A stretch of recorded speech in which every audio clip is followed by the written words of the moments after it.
So now I think time for, not much time, time for the talk about the values and attitudes for happiness and success. So this is important subject. It's a subject actually that is really, the whole search for people, for all beings actually, isn't it? Does everybody here want to be happy and successful? I can't imagine many people saying, no, not me. Because this is a very basic emotion actually for all beings, not only human beings. You see it, this happiness, this search for happiness. The search for happiness, what is happiness? It's basically a pleasant feeling. This is what happiness is, due to different states of mind. But happiness is a search for this pleasant feeling, and also to let go of unhappiness, to unpleasant feelings of body and mind. And in fact, when we let go of unpleasant feelings in the body, if you've been sick and then you're well, that's happiness, that's great relief. It's the same with the mind. If we've had bad mind states, negative mind states, and then we let go of them, it's a great relief, and there's happiness there. So they dance around each other, happiness and unhappiness.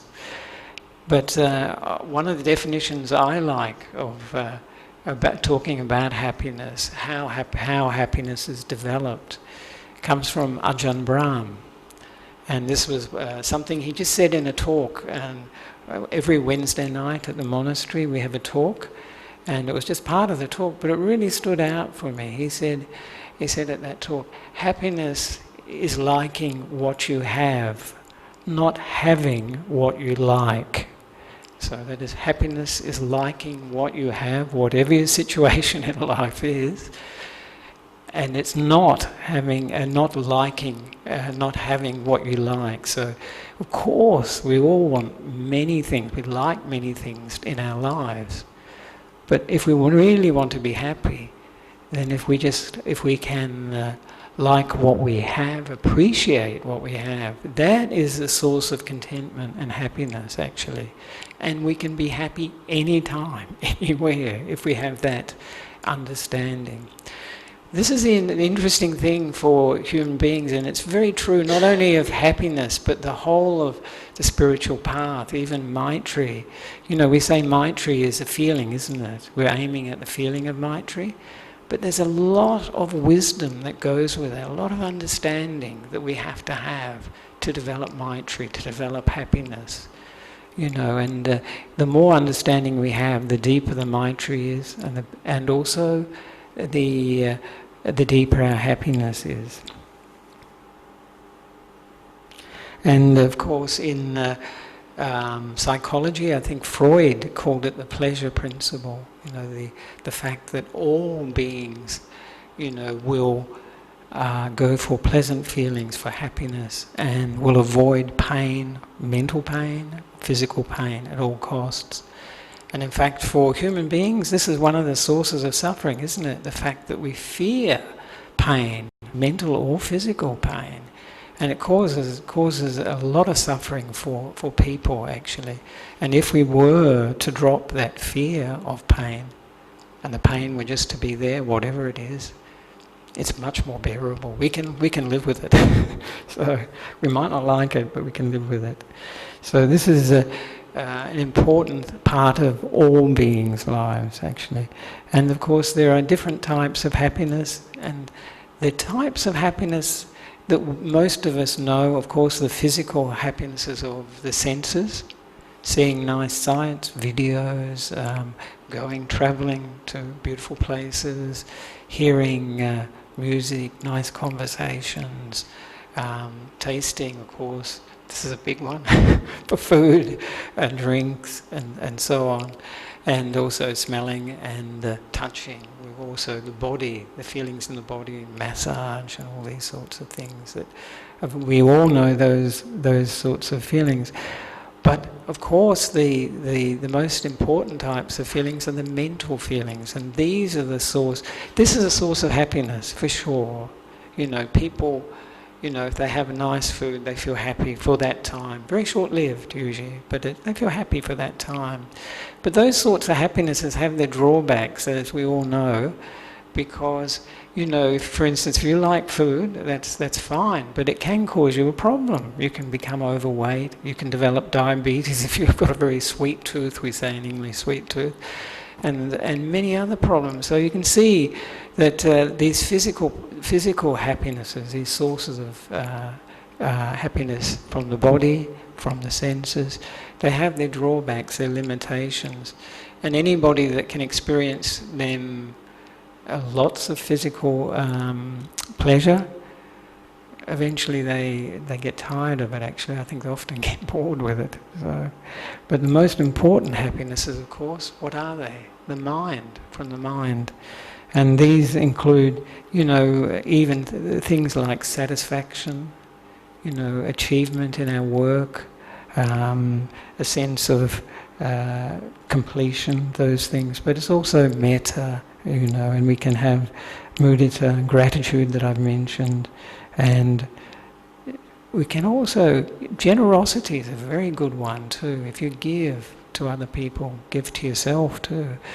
This is a source of mental happiness as well. So these are very important areas, and it's good to distinguish between the body and the mind, because the real happiness is in the mind.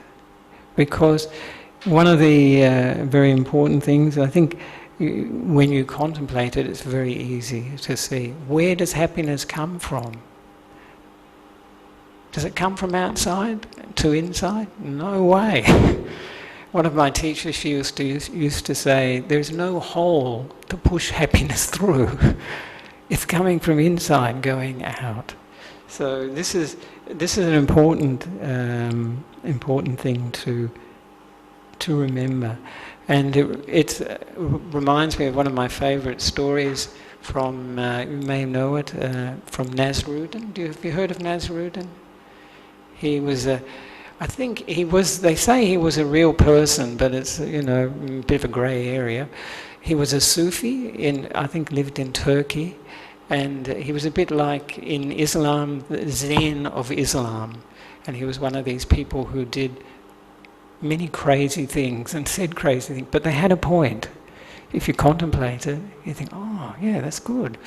And one story about him I like is one evening he was outside his house under the streetlight, and he was looking on the ground. He was, looking all around, and one of his neighbours came and said, "Oh, Nasruddin, what are you looking for?" And he said, the key to my house. And his friend, and they said, "Oh, I'll help you, have a look." And so they looked around, and they couldn't see anything. And then the friend said, as people usually do, "Do you know where you lost the key?" And Nasruddin said, yes, I know where I lost the key. He said, "Where did you lose it?" He said, "Inside the house." He said, "Why are you outside the house?" He said, "The light's better here." And we're very similar, actually. We are looking outside our house, outside the body, the mind, for our happiness, in the senses. And this is the light. We go to it. And this is a very good point that this story has. I really like that story, because it just points to our predicament very well. And the key, what's the key, do you think? For me, the key means happiness. That's the key we're looking for. And we're looking for it usually in the wrong place, but nevertheless. So this is a sort of example of looking for happiness in the right place. And just to move on a little bit, because there's not much time now, so just to talk about, we're talking about values and also attitudes for happiness, because these are the things that really condition happiness, allow happiness to arise. Because we cannot be happy as such, but we can create the causes for being happy, and then that happiness will come. So some of the causes, of course, are our behaviour, aren't they? This is part of values, it's like ethics. So this is quite an important thing for our happiness, because if we're not happy about what we're doing and saying, the way we're interacting with other people, with the family, with work, or with ourselves even, then the happiness is very difficult. We have to feel good about what we're doing and saying, and so this is a very important area to address. Because then we will have like a clear conscience. We'll know we're doing okay, we're doing well. This can give rise to confidence and happiness and success. Because then we feel, I'm doing the right thing. I don't have to worry. So that's good. Also, one of the things that I remember very much is that actually good ethical behaviour is actually can be part of success for business too. I don't know if you know of the Quakers in England. The Quakers, they were like a Protestant Christian group that were quite mystical in a way, and they had this philosophy of that of God in every person, which is quite a nice idea, really. It's good. And they were in England. They were persecuted quite a lot. They couldn't work in the government. They were imprisoned quite a lot. This is from the 1650s, and so they went into business, and they were very successful in business. And even if you don't know much about the Quakers, I'm sure you've heard of Cadbury's. That was one of their businesses. Fry's, there's another chocolate company, and Roundtree. And there were many other Quaker companies. And they were very good. Why? People knew they could trust them. Whatever they said they were going to do, they would do. Because they had very good ethical standards. And so this is an important thing even in business. Because business, as in all communities, what's the most important thing in business? For business to flourish? Is trust. There has to be trust that, this is really the case. What the person is telling me is what is really the situation. So it is a very important thing. So this has repercussions. And I always think one of the best, for me, I use this quite a lot for myself, for ethical behaviour of body and speech, is I think, what I am saying or what I'm doing, would I like to hear this from somebody else? So if I put myself into the picture, if I think, well, no, I don't think I'd like to hear this, or I don't think I'd like someone to do this to me, then, it can mean that I refrain from it, or I say it or do it in a different way. So this is very good, because often we separate ourselves, don't we, from other people. But if we put ourselves in their place and think of what we're saying and doing, that can be a very good way to guide our behaviour and our speech. So this is just one of the simple reflections one can use. I also, I often think, is what I'm doing and saying, is it beneficial? Is it useful? This is something that's quite helpful too. So you can have many sort of reflections like this. But one of the areas that I think is very important for happiness is some of the attitudes that we have, some of the views we have. This is an area that I think often we don't investigate our views. Often some of these views we've got from childhood, and we don't look into them. But one of the important things in life for happiness is balance, isn't it? Balance in our lives. And this is something in the modern world, with life getting faster and faster, that there is less balance actually. We get caught up. So the balance I'd like to think of it, and the Buddha talked about it as the middle way. not going to the extremes, of either the way the Buddha was talking about it was of torturing the body or of indulging the body, but it also applies to the mind as well. So this balancing, we can think of it in terms of the body, to not indulge the body, but not to torture the body. Indulging the body leads to a lot of health problems. Torturing the body is very unpleasant anyway. So middle way. And the middle way is always exercise, using our wisdom, our understanding to guide the way we use our body and the way we treat the body, because this is our vehicle for this life. So very important. And it's the same with the mind. We need to give the mind some rest. We need to help the mind reduce negative emotions. And this is where mindfulness and meditation are very useful as well. So that's one important area. The other important area that I think for happiness, and this is vital actually for human beings, is to have meaning, is to have purpose in your life. If we don't have meaning or purpose in our lives, we can get depressed. We can think, what's the point? Why go on? We all need some meaning and purpose. And this is where spiritual life is actually very helpful, because it gives us a framework of meaning and purpose.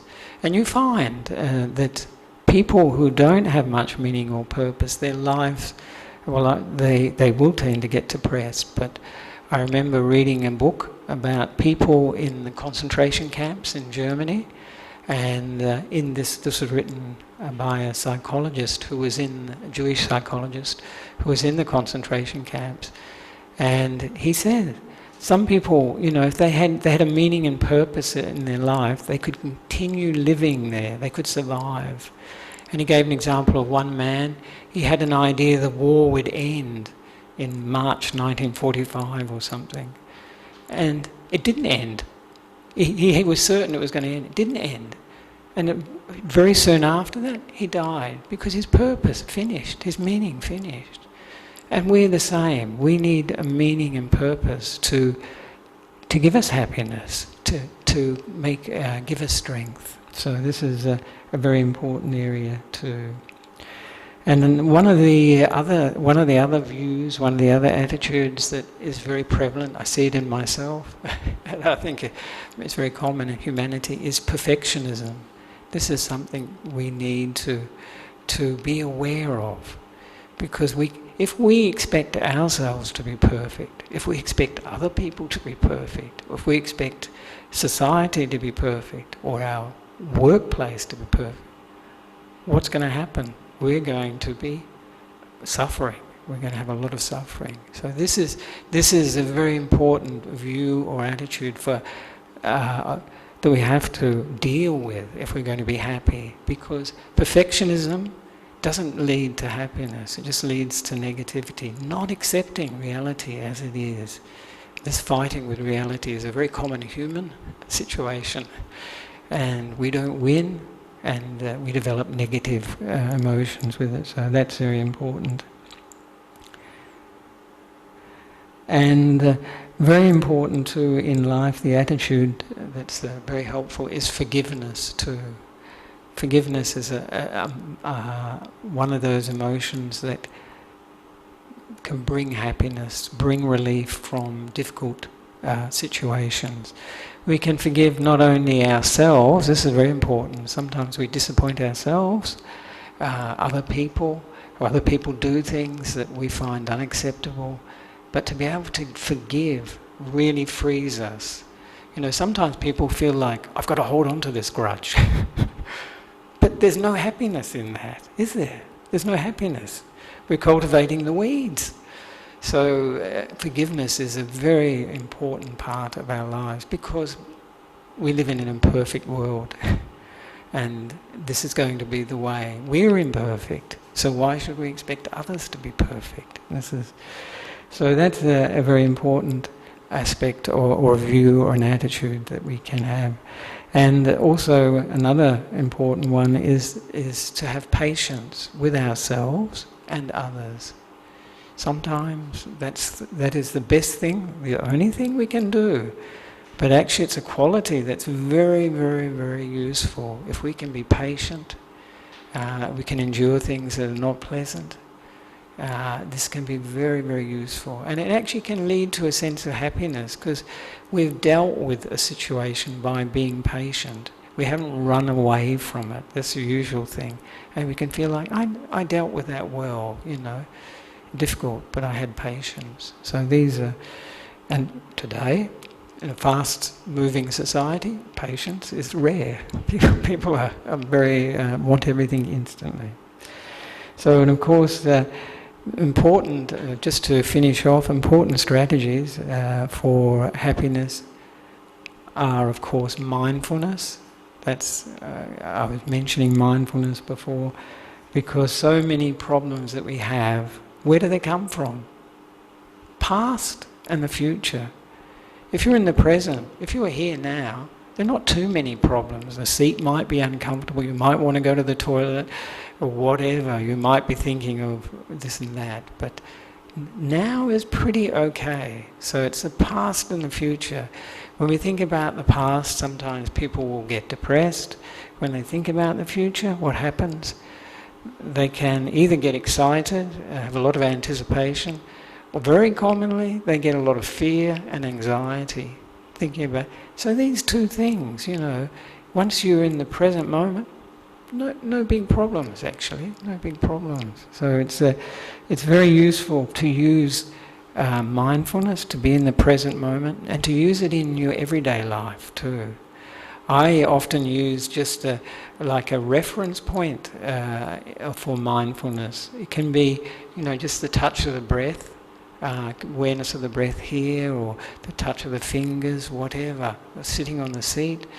Just a reference point during the day, during the situation, and just come back to that. And when we come back to it, we can be really present. And this is very useful for reducing hindrances, but also being, as I say, being present. The important thing with mindfulness too is that it encourages us to do one thing at a time. One thing. Give our attention to whatever we're doing now. Very common in the workplace now, multitasking. I think in Sri Lanka too it's very common. Doing 10 things at once. But how good can that be? Because the attention's not, spread over many things at one time, as it were. So with mindfulness, giving 100%, as Ajahn Brahm would say, to what we're doing is very, very, it's efficient, actually very useful. And then doing one thing after the other, not many things at once. And also, as I mentioned with meditation, the emphasis on the psychology of meditation is happiness. So this is an important part of meditation, that we develop a gladness. We bring up gladness, like we've done with gratitude, and that can develop into like a joy, a much more intense emotion, and then from that we can develop tranquility of the body, and the mind becomes really peaceful. And when the body and mind are very peaceful, the body sort of disappears, the mind hasn't got any thoughts, then happiness comes up. This is what we want, happiness. And then from happiness, then the mind can become one-pointed. It can be very still, it can be very, very peaceful and deep. So this is and then it can allow us to develop very deep wisdom as well. So this is an important aspect of meditation too. It takes mindfulness a little bit further, actually. So I would like to just finish with a story that brings some of these points together. You probably, I don't know if you've heard Ajahn Brahm tell the story of the Emperor's 3 questions. Probably have? No? Anyway, I will tell it. It's slightly different from Ajahn Brahm's, actually. But it's... There was once, this is a story that a Russian writer wrote, actually Leo Tolstoy, I don't know if you've heard of him. And it's a great story, it's a really good story. And there was once this emperor, and he was quite a thinker, he contemplated life. And he distilled his questions about life, about the meaning, purpose of life, into 3 questions. The first question was, what is the most important time? And the second question was, who is the most important person? And the third question was, what is the most important thing to do? And so he offered a reward for anyone who could answer these questions. Many people came and they gave some very clever answers, but he wasn't satisfied with any of these answers. And he'd heard of this hermit, this wise hermit who lived on a mountain in a hut. And so he decided he would go and ask this hermit these 3 questions and see what his answers were. And so he went with his bodyguard to the mountain. He left the bodyguard at the bottom of the mountain, and disguised as a peasant, he went up to where the hermit lived in this hut. And he came there, and the hermit was digging his vegetable patch, his vegetable garden. And so he immediately said to him, I want to ask you these 3 questions. And he asked the 3 questions. And the hermit was silent. He didn't answer. And the emperor was standing there, and after a time he thought, well, I might as well dig the garden too. So he took over from digging the garden and let the hermit rest. And he thought, well, after I've done this, and then I can ask the 3 questions. He finished digging the garden, and then he was ready to ask the 3 questions. And then this man appeared who rushed into the hermit's hut, and he was wounded and he was bleeding. And immediately the emperor, he got some water to wash the wounds and put some cloth on it to stop the bleeding, and he helped this man in this way. And this went on for quite a while, and eventually the man went to sleep, and the next morning he was a lot better, this man that had been wounded. And then the man confessed to the emperor the reason he was wounded, the reason he was bleeding. The bodyguard at the bottom of the mountain had intercepted him. This man was going to kill the emperor. He was going to assassinate the emperor. And he confessed that. And then the emperor forgave him for that, forgave him. And then the man, he was sufficiently well, he went off into the forest down the mountain. And then the emperor thought, well, it's the next morning, I can ask the 3 questions. So he says to the hermit, the 3 questions. And the hermit said, you've already been answered. And the emperor said, what do you mean, already been answered? He said, well, he said, when you were helping me dig the garden, when you were helping that man who had the wounds, was bleeding, he said, this is the answer to the first question. The most important time, now. So that was the answer to the first question. And he said, when you were digging the garden and you were helping this wounded man, that was the answer to the second question. Who is the most important person? And he said, the person you are with. Ajahn Brahm also says, the person you're with when you're on your own is yourself. So that's the most important person then. And he said, the third question, he said, when you were digging the garden and you were helping this man, he said, then that was the answer to the third question. The most important thing to do is to do good or to care. This is the most important thing. So that was the 3 answers to the emperor's question, and he was very satisfied with those answers. And they were very practical answers. He'd seen them, he'd actually experienced them himself. So I hope we can keep that in mind, that the most important time is now. Most important person is the person you're with, and that can be yourself as well. That's a very important person, actually. Quite often if we look after ourselves, then other people benefit from that. Actually, they will benefit from it. And then the third thing too, the most important thing to do is to do good or to care. This is very important. So those are things that can lead to our happiness and well-being. So I hope this has been of use to you, and that we can all experience more happiness and more success in our lives. I also remember a saying that Ajahn Brahm said, that it isn't success that creates happiness, it's happiness that creates success. And I think what that means is that what we want from success is happiness, isn't it?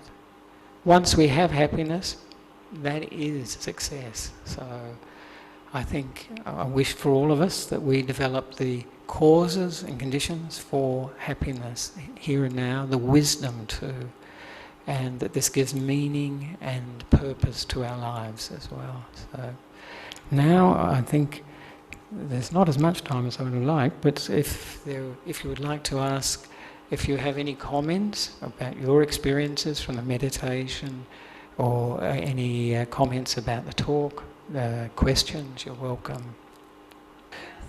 Yes, certainly. About forgiveness. Forgiveness, yes.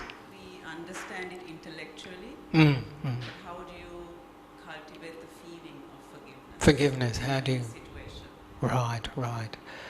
How do you cultivate the feeling of forgiveness for another person or another situation? For me, it's very helpful if I think of myself that I have perhaps done this, or I have said something like this myself, and then I can understand. A big part of forgiveness is actually able to understand where the person's coming from. If you can, then it's easier to forgive. Because my sinhala is not so good, often there are situations where I misunderstand, and once I understand, then it drops away completely. I think, oh right, that was not a problem at all. And it's the same with forgiveness. If we can bring understanding to the situation, to bring compassion too, because often when people do and say things that are hurtful, harmful, they are not really happy themselves. This is where I find it, compassion is very useful. That I think if they said that and did that, they can't be in a very good state, a very good mind state. So this is how I would approach forgiveness. Forgiveness is important for ourselves and for others. Very, very important, yes. And forgiveness is also like a part of Maitri in a way too, It's a part of Maitri. And a lot of forgiveness comes from the fact that we realise too, do I want to hold on to this feeling? Do I want to carry this feeling on? Is it doing me any good? Is it doing the other person any good, So this helps me to forgive, because forgiveness is letting go of negative, like a grudge, and being able to just put it down, really to let it rest. Yes. Because we realise too, people are not perfect. We're not perfect. They're not perfect. So it can sometimes people say, some things are unforgivable, unforgivable. But I read a wonderful article about a woman who was in a concentration camp, and she and her sister were identical twins. And because they were identical twins, when they came to the concentration camp, they put them aside for medical experiments. And both these sisters, they had, injected with bacteria and had terrible, illnesses and things like that. But they could keep going. But the amazing thing is, the one that was still alive and going, last year, well, I think it was last year or a year before, she could forgive the concentration camp doctors, the Nazis. She could actually forget. These are, a totally difficult thing to forgive, but she could forgive, and actually met, some doctors that had worked in the concentration camps. Not that she knew these ones, particular doctors.